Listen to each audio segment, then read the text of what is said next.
Live. I'm Java Ingram. Thank you for joining us on this Wednesday. And hey, we're saying goodbye to summer and hello to fall. And 'tis the season for fall flavors in both food and drink. Butternut squash soup, pumpkin spice lattes, and beer. It's such a great time to try new flavors and pair them with your favorite cheeses. So here to help us with the pairing is our favorite gentleman and cheesemonger, Michael Landis. And you have a new book, Michael. It's called Beer, Cheese, Stories. Congratulations, That's author. right. Thank you so much. How long have you been working on this book? It's been a lifetime, actually, because this is experiences. There's 400 pairings in here. This is my life of pairing beer and cheese together. Wow. And it's stories with cheesemongers and brewers. So it's just putting all those people together, and then a reference of over 400 plus 300 beers and 300 cheeses. So it's your encyclopedia to find the best beer and cheese pairing in the world. And it's kind of like your journey of all these pairings over the years. I mean, you teach so many different classes, go to so many different breweries and pair things together. You come on here to talk about wine pairings a lot, but you said as you were going through, you know, all of your past sessions that you've had, you realize you've done more beer and cheese pairings than wine. Yes, I have.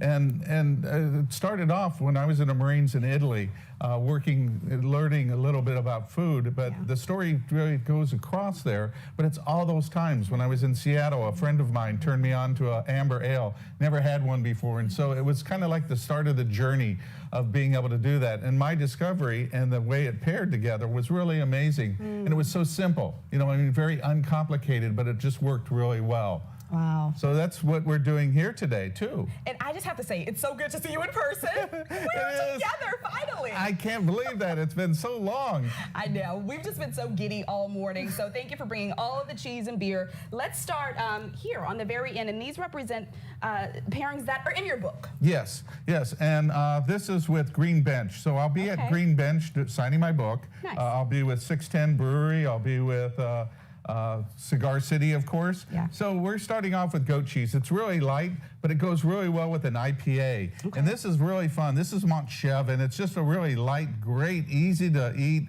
goat cheese. It's not really pungent. It's got some sweetness to it. There's a little bit of tang, but the IPA in it has got Citra hops, and it's got mosaic hops. So what they do is it's a little bit of citrus in there. So you really want that nice citrus, but smell the fruitiness of this. Oh yeah, I smell it, yeah.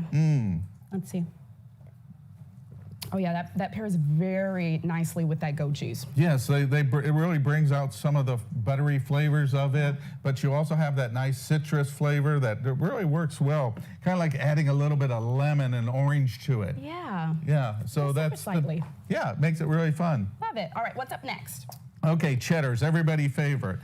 So these minis come in very different styles and shapes, but this is Roth Kase, and this is a mild cheddar, and then this is a Black Diamond 18-month aged cheddar. So this is really, it's super creamy. So creamy. Yeah, and it's got a nice little tang to it. So what we're pairing it with, this is the black lager. And so we want to have a little bit of maltiness, but we don't want to over malt it, and we want to have some freshness. And so a lager works really well. The black lager adds a little bit of maltiness to it. Ooh, I like this. Ooh. Yeah. So it's not heavy. It's really light, but it works really well with the buttery flavors of this cheese. Okay. Yeah, and that's a nice Wisconsin cheese. You know, the difference that you get is that it's so much butter in that. Right. And that really makes a big difference, especially in a cheddar. You want to have more butter in there, and you want to have that tang, but it's got to be balanced out. And again, the beer is designed to do that. Perfect. Now, I'm noticing the cheese are all individually wrapped. Is that something new that we're seeing? It's actually not, okay. but they've been doing that for a long time, but the artisan makers haven't been doing it. So it's been more commodity cheeses. So now, today, we can get high quality artisan goat cheese and artisan cheddars and artisan Brie. Yes, that's up next. Isn't that amazing? These are little minis of the actual size. So we have Supreme Brie, which is just a really rich, delicious Brie. We used that in the last segment that we did. Right. And then we have the Ile de France, which is a traditional French Brie. and it's a double creme. They come in different intensities, and this is just so creamy. Now, what I have with it is these are Brewer's crisps.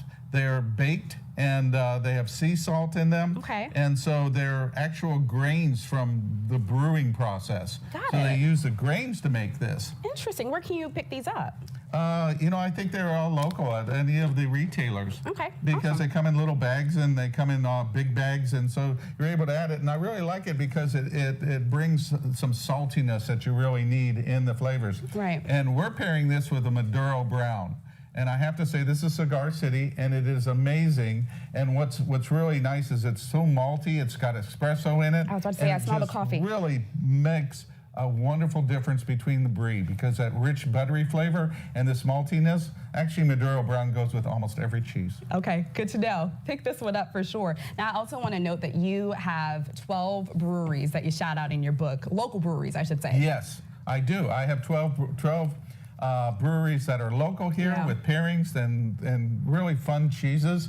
And I'll be actually at most of the breweries throughout this year, signing the book and talking about the book and doing pairings. I'm going to bring cheese with me, so when you come in, you can not only just hear a little story here, get the book, and also enjoy some cheese and pairings from the book at the brewery. I just love that we can go back and reference all of the pairings that you've come on and talked about on air with us in the book. When can we purchase it? Is it available for purchase right now? It's going to be released on Saturday the 25th at 610 Brewery. Okay. So they'll be the first ones to be able to get a copy of the book, and then we'll be shipping out starting on Monday. Awesome. Well, congratulations once again, and thanks for coming. Thank you. It's so nice to see you again in person. I know. It has been quite a treat on this Wednesday morning. Hey, you can learn more about Michael's book by heading to his website, which is mdlandis.com.